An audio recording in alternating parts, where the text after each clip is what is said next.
what was your first concert? I want to go back to the earliest concert. That could have been the worst day of my life, and thankfully it wasn't.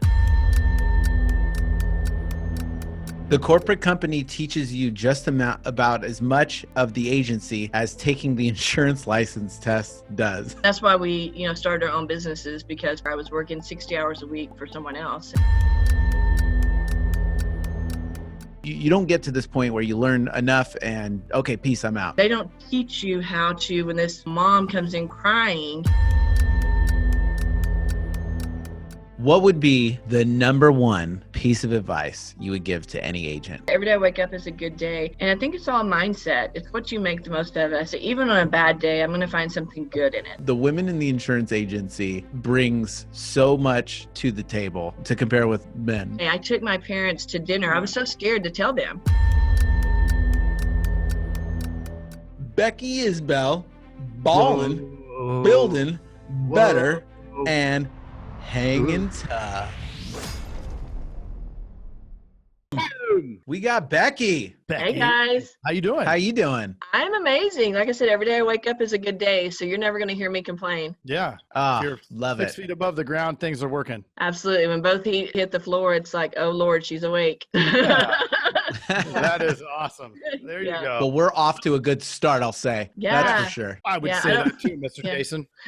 So Becky, we asked everybody one question first, and that is, what was your first concert? And I want to go back to the earliest concert, even if it was like Barney or something. Even if you were trying to say, yeah. Okay. So it's kind of a two-part answer, because I am a dude podcast listener. So my first concert was supposed to be New Kids on the Block in the 6th grade. Oh, so good. So this is on supposed to be. I grew up in a very small town in Oklahoma. Both my parents were very conservative, and New Kids on the Block was quote unquote the devil music. A little racy. Yeah. So, I mean, I say, and keep in mind, this was late 80s, early 90s. I don't want to date myself. And so there was no Ticketmaster or anything like that. You had to like call in Dallas and get the ticket. And so my grandparents had given me some birthday money, and I had saved. I was like, Mom, Dad, I got it. All my friends got to go, with the exception of myself and my best friend, Tanya. And we had to stay home. So you were hanging tough. I was hanging tough, right? Right stuff, baby.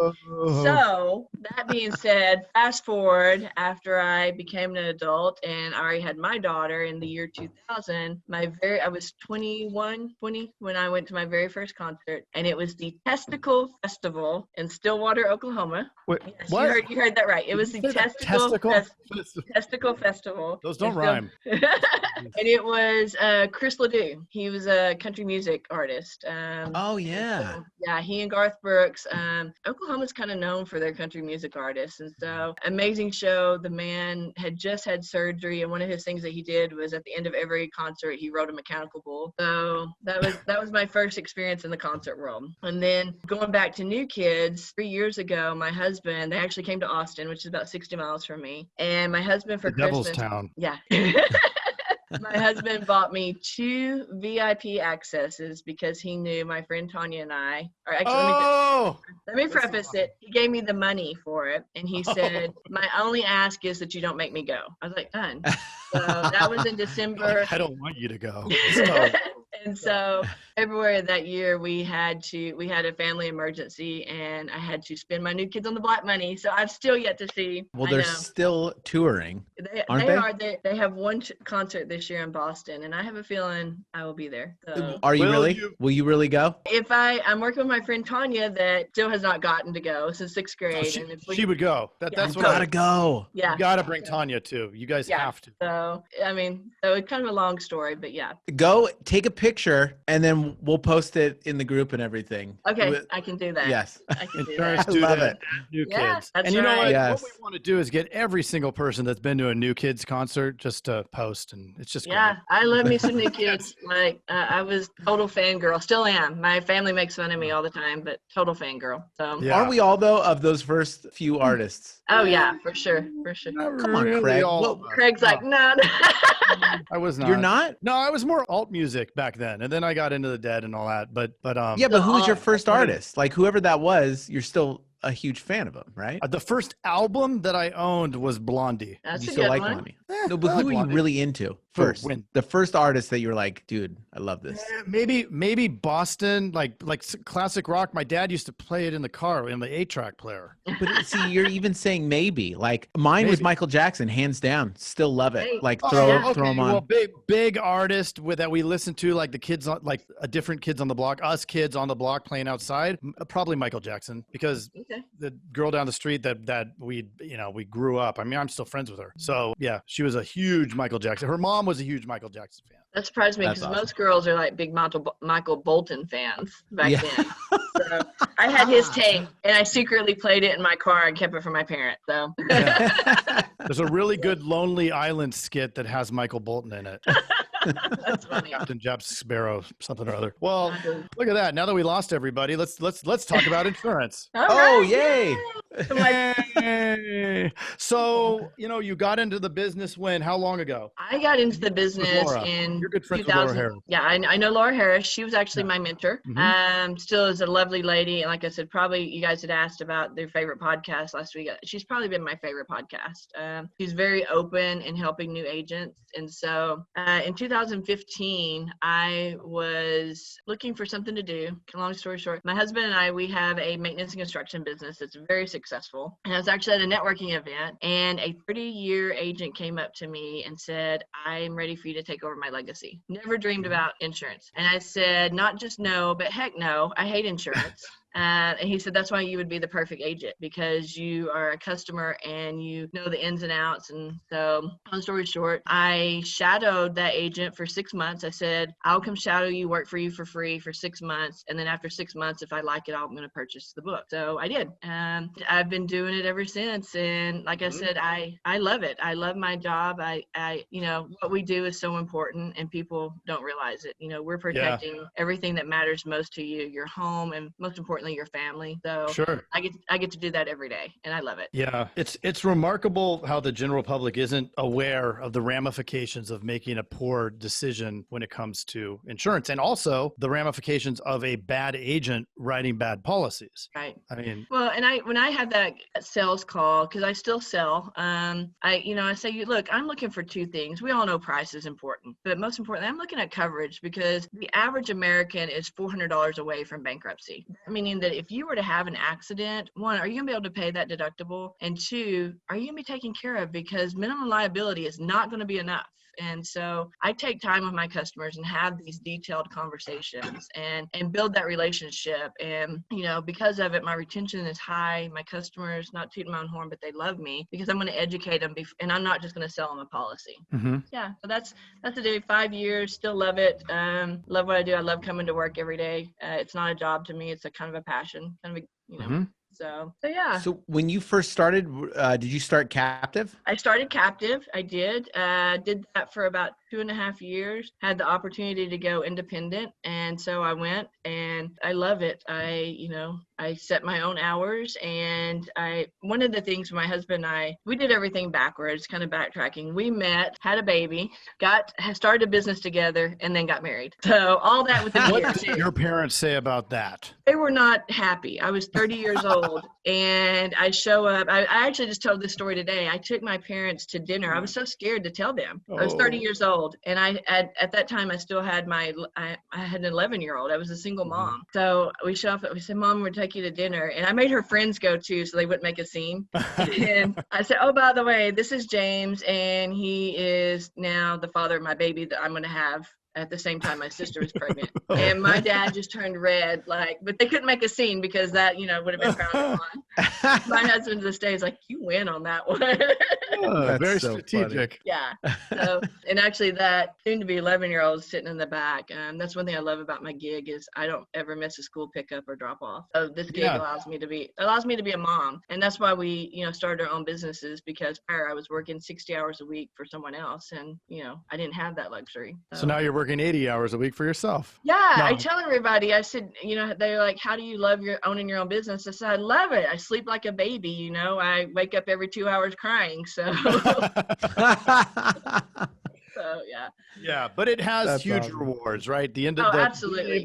as long as you love it. Like, we talk to a lot of people. There's some people that do business ownership and don't love what they're doing. And if you got to stick with what your passion is and find that spot in your business, to do that. And I've listened to other people guest on your shows before, and there's one common theme is you got to get plugged in. Like whether you're a captive, independent, you got to find your tribe. I was fortunate that Laura Harris embraced me and love her to pieces, but she was like, hey, showing the ropes, and here's this, because even though I had worked in the agency for 6 months, they don't teach you at corporate that all this stuff that goes on. So, the ins and outs, and they don't teach you how to, when this, mom comes in crying, what to do, and the processes that go through, a claim or, upselling for liability. They don't teach you any of that. And so, the corporate company teaches you just about as much of the agency as taking the insurance license test does. Thank you. They don't teach you any of that stuff in school.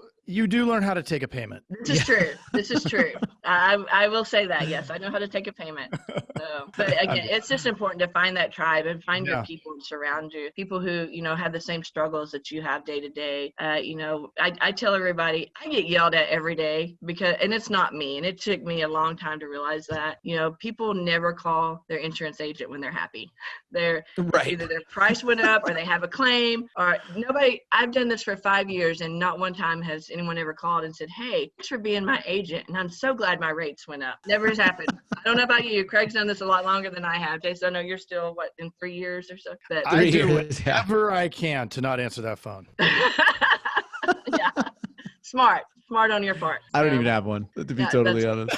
That's funny. I don't have the headset that connects to the computer so that I can answer the phone. So I ordered it. It's coming. Yeah, I keep mine. Mine's right here. But it's true. Yeah. You get a phone call for the rate increases. You get no phone call for the decreases. And there are decreases. Never. It's never happened. Never happened. Yeah. I'm still waiting. Maybe after this podcast, somebody will call and say, thanks for being my agent.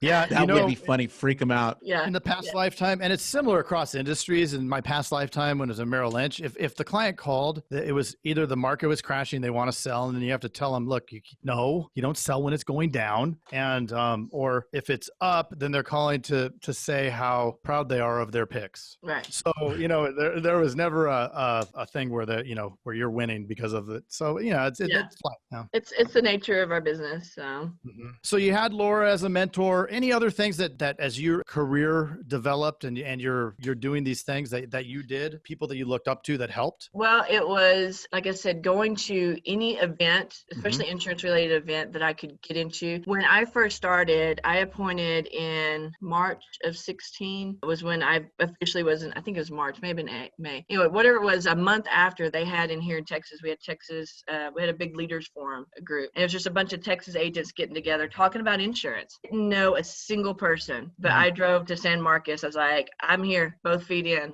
and just be a sponge.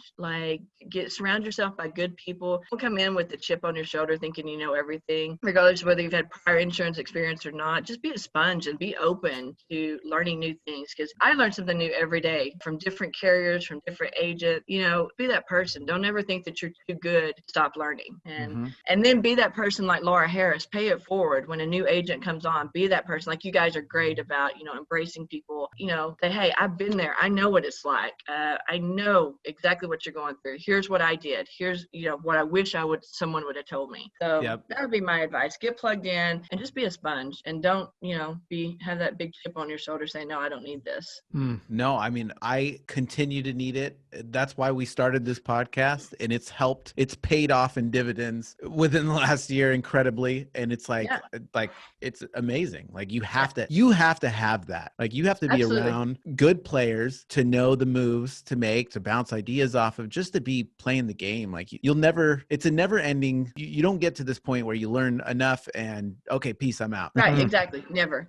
And there's something new, as y'all know, you've done this on our industry changes all the time, and you It learn does? something new. I don't know about y'all, but software changes. Right. So it's just important to surround yourself with those people and learn, and and then pay it forward. My husband are huge pay it forwards. We've been very, very blessed the last almost 11 years as being self-employed, and so we give those blessings back. So yeah. That's awesome. Yeah. A couple thoughts on captive versus indie, since that was the big in the last 5 years. Yeah. That was a big switch. So November of last year, I celebrated my first year as an independent. And as with anything, you have your pros and cons, but I love being independent. I'm a true independent agent. I set my own office hours. I don't have staff. I know that's kind of frowned upon, but I don't like babysitting people. And I was doing a lot of that when I had to have 3 full-time staff. And I'm very good at time management. So I'm my salesperson. I'm the housekeeper cleaning the bathroom, my service agent, and I love it. I love the gig. That's awesome. Is there anything that you miss about captive? I miss my agents in captive. I miss like I said, and we're still friends. I mean, now we're great. We have social media. We're friends. We have these electronic devices that we can, text someone. But I miss the forums and seeing people and the celebrating. Yay, you hit bonus, or yeah, you're gonna go on your trip this year. I do miss that part of it. And I will say, in over a year, I don't have walk-in traffic. Everything we do is online. But I kind of miss those coffees with the customers, those relationships, because that's my personality. But so those coffee talks. The coffee talks. So yeah. So there's like I said, I think any gig, whether you're captive or indie, it's going to have its pros and cons, and you just got to figure out what works for you, what works best for you and your family. If you're married and you have children, or and for me, it was indie. Like I said, I still have a soon-to-be 11-year-old and soon-to-be a grandma. So wow, congrats. That flexibility of and my daughter's 4 hours away, so I can work from home, or I can work from a hotel or whatever. I don't have to have an office. So that's awesome. That's awesome. Yeah. That's huge. Powerful. It's so funny because it's always, the grass, we're such in a society where the grass is always greener. But It's like, dude, you're talking about marginal differences here and there and in different areas. It's like, come on. Like, because when you actually get there, let's say it's that, I make, if I just made this much or I did this, it's like there's pros and cons to everything. Just enjoy the process. My dad, growing up again, Southeast Oklahoma, we have a lot of sayings, but he's like, yeah, the grass is greener because it has more manure, so, and that's putting it for radio terms. But, I like that one. Yeah, you just have to figure out what works for you. Again, the great thing about our industry is we are our own bosses, and captive can work good for that person, and then indie can work for someone else, and it's up to you. I mean, it's endless. So I know a lot of agents who have both. They're maybe not supposed to, but husband does one, wife does another, and they make the most of it. So that would be awesome. I don't know if I could be married to an insurance agent. It's hard enough being married to my business partner with our construction business. I just don't know because we're kind of ADD and a little high strung, and my husband says, here's the world, or here's Becky, and here's the world. It revolves around me, and I'm like, holy, but I don't know if I could be married to another me. So yeah, that's so funny. So you've done so many changes in the last 5 years with agencies and stuff. How have you kept with so much positivity? Like, you're obviously a very positive person. Well, thank you. We're very blessed. I say every day I wake up is a good day, and I think it's all mindset. It's what you make the most of it. I say even on a bad day, I'm going to find something good in it. I was a single mom for 11 years. I put myself through college. My parents helped me when they could, but they couldn't help me financially and time wise. And again, you just make the most of your situation. When I hear somebody down in the dumps, I just tell them, I don't attend pity parties. I don't have time in my life. And, not every day is going to be shooting fireworks out of your butt, happy and glory, but, every day, Craig's laughing at me. But there's good in every day. You just have to find it. And, it may be that day, say, hey, I woke up, or hey, I helped protect a family, that didn't have life insurance, and now they have $500,000 just in case something happens to that breadwinner. I know it sounds cliche, but life is what you make of it. There were plenty of times when I could have been knocked down and said, I'm not doing this, Mm-hmm. My husband was telling the story today when on our 4-year wedding anniversary that Friday, and again, we were small business owners. We didn't have a lot of money then. We were going to have an adult day. I was getting ready to send our son to daycare, and he decided he was going to stroke out on me that day and had his first mini stroke. And I will tell you, that was life-changing. I was surrounded. We live in Killeen. My family's 5 hours away. And I will tell you, my insurance agent met me at the ER, and we had the short-term disability, and he met me at the ER, and he filled out all the forms for me. And that could have been one of the worst. Yeah. All I had to do was sign. He said, I know James is going to be in the hospital for a couple of days. Let's go ahead and file these claims. And to me, it just so happens that was the agent I bought the book from too. Side note. No way. Yeah. Wow. So What a story. yeah. So that could have been the worst day of my life. And thankfully it wasn't, but finding good in that day. And then again, surrounding yourself with that tribe of people who are going to take care of you and be with you. And, I got to admit, he set the bar that day for insurance agents. I was like, when I was like, I want to be like you. So, yeah. I find the good and the positive and just keep moving forward. I'm, like I said, I don't attend pity parties and I don't let, life get me down. And guaranteed he had other stuff going on that day. When he heard that, he dropped it, came to you. I promise you. Yeah. I mean, yeah. And like I said, it literally just brought me to tears because I was like, who does this? Like, seriously, nobody's ever done it. Yeah. He actually beat my mother-in-law to the hospital, and I had he found out because I was supposed to be on a conference call with a group of team leaders that day. And I just said, guys, I can't, here's what's going on. Send him a text. Next thing I know, he's there. And then I had, and again, I had, my in-laws were here. My mother-in-law was here, but I had people come get, at that time, the baby, the 4-year-old, took him to preschool, and just, again, that tribe of people. So. Yep. That is the best story ever. Yeah. So Becky, what would be the number one piece of advice you would give to any agent? Any new agent? I'm going to go back to the tribe.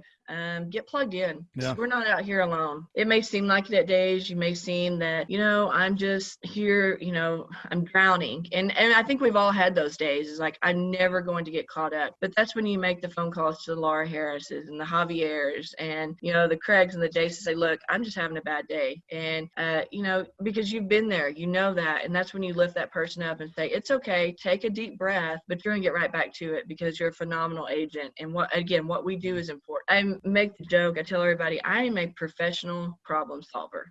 Again, I'm filing a claim for you. I'm fixing your rate. I never tell anybody I'm an insurance agent because they fly out the door. I joke and say, a pastor and I walk into a networking event and everybody scatters because I'm going to try to sell them life insurance and the pastor's going to talk to them about Jesus. And those are two things nobody wants to be talking about. So, but I would say get plugged in, find your tribe, find your people. And, there are so many. I was fortunate enough. We have social media now. There are so many Facebook groups out there. There's a female Facebook group. There's one, your guys are out there, and just get plugged in and, and don't just be the person watching on the sidelines. Be active and be that support for somebody and pay them back. So, love it. Yeah. Drop the mic. Becky, thank you so much. That's incredible. And it's so true. Awesome. We all need a support system. Absolutely. You guys are awesome, awesome. By the way. I'm truly digging the podcast. I look forward to it, the coffee talks, and I'm still waiting for my face to be on a mug. So that's awesome. And I love that you guys are including in Dudette now. I get to join that club. Your Dudette. We need more Dudettes. Awesome. Yeah. Bring on the Dudette. Yeah. We've got our own little, thing going on, but I'd say we're pretty awesome. Yeah. Totally. Awesome. Honestly, the women in the insurance agency brings so much to the table to compare with men, especially since we get a big staff now in our agency. It's like the women bring so much to the table. Yep. Do you feel like sometimes you have a mom in the room? Because I everybody calls me the mom. I have a mom bag. I'm like, oh, you need a crayon? It's in my purse, Yeah. And we go to different things. And I ask Becky, she has it, because and sometimes that's what I feel like when there's a bunch of women together. It's like there's a bunch of moms here who are going to take care of it. Oh, you need a Band-Aid? Here's your Band-Aid. Yeah. Yeah. And on the sales side, we really see like and the service side, but like there's so much more empathy and like, Oh, that's the way to do it. Not like the guys are just right. dumb. The guys, like great, but I'm not including myself on that. So that's not. There's actually a great book. It's one of my favorite books. It's called Networking in Sec. It's Not What You Think. And it can go back to the sales world because guys and girls are different. Like females naturally are more compassionate and understanding. Guys, I love you, but you're like, boom, boom, let's get this done, move on to the next one. You know, I'm gonna ask about you and your family and your kids. And guys typically don't. They're like, boom, okay, this is how much it's gonna be. You gonna put it on a Visa or MasterCard. Yep. You know, and then I'm gonna make notes, in the system and say, hey, her Nana was sick, and ask about Nana next time, and y'all just gonna skip right on through that. So it's a great book. It's a fun book and kind of helps you understand, we are different creatures. So love it. Yeah. Love it. Awesome. Well, thank you. Thank you so much. Thank you, Becky. Yeah. You guys keep doing up the good work. And again, I'm flattered I got to be one of the Dudettes. And if you guys ever need something, reach out. If you're ever in Texas, hey, I'm the great place, Great Fort Hood. I get to see it right out my front window. So nice. You guys are ever here, I'll awesome. offer up an invitation for you guys. Cool. Thank you. Appreciate it. If you're ever in our neck of the woods, we'll check in with you. Don't be surprised one of these days I knock on your door and say, oh, I'm here. Perfect. Right on. Thanks, Becky. We'll see you. All right. You guys have a great day. All right, You too.